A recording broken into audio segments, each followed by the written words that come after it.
Firma e fermali. Di Pietro, Italia dei Valori. Parliamo con un rappresentante, parliamo con Caterisano. lei, era anche un componente in lista alle ultime elezioni. Sì, noi abbiamo collaborato per portare i nostri voti alla maggioranza che oggi è retta da Bertoncelli. Perciò avete contribuito alla vittoria, per dirla papale Sì, papale. diciamo che siamo stati indispensabili perché i nostri 325 voti hanno fatto in maniera di portare Bertoncello sulla sedia di sindaco di Portogruaro. Qualcuno direbbe poltrona, al di là No, della battuta. La poltrona è volgare perché le poltrone ce l'hanno quelli come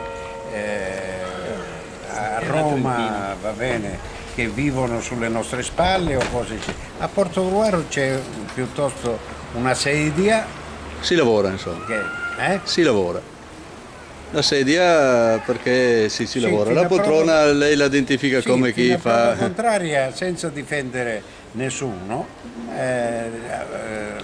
tante cose, va bene, che sono avvenute al vertice a Roma, va bene, che stanno a significare va bene, una corruzione dilagante. Fino adesso non mi risulta che sia avvenuto anche a Portogruaro. Allora ricordiamolo per chi ci sta guardando e ascoltando che è proprio Italia dei Valori di Di Pietro che aveva posto all'attenzione in Parlamento per diminuire alcuni privilegi e ci sono state una valanga di no, in pratica solo voi che avete presentato quella interrogazione o mozione, non so come chiamarla. La ringraziamo per il complimento. Però anche lì destra e sinistra, escludendo Italia dei Valori, sono stati tutti compatti a mantenersi i privilegi, insomma. Detto questo, com'è andata stamattina? Abbiamo raccolto molte firme, non c'è bisogno di chiedere alla gente. Se la gente è informata, sa cosa. La gente è già informata, chiedeva soltanto, non aveva un punto di riferimento, si lamentano perché non c'è molta informazione. Che bisogna raccogliere fino al 30 settembre. Fino al 30 settembre dobbiamo naturalmente consegnarlo un po' prima. Perché Perciò siete soddisfatti del risultato? siamo molto soddisfatti e non si pensava di un po' di questo. C'è stato qualcuno che va detto un qualcosa di singolare o tutti quanti che hanno firmato convinti che va bene così, senza bisogno di tante parole? Ci siamo meravigliati che tanti che noi non ci aspettavamo e che non sono certamente dell'Italia dei Valori sono venuti spontaneamente, si sono avvicinati.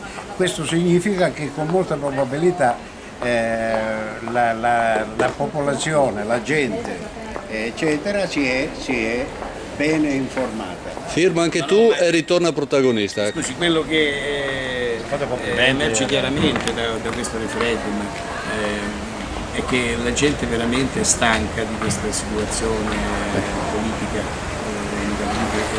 Credo che forse questa sia l'ultima spiaggia. Sì. Questa qui, che non ci la volta buona, c'è l'opinione pubblica che è veramente incazzata, passatemi il termine, questa situazione qua non ne può più, forse questa è la volta buona, o ora o mai più, insomma. Certo, qualcuno si vanta di avere avuto i voti degli italiani e quindi non si dimetterà mai, però dimentica lui stesso quanto danno ha prodotto la sua presenza per l'Italia intera. Bene, io vi ringrazio e Grazie a lei. speriamo che vada tutto come volete voi. Grazie. Grazie a lei.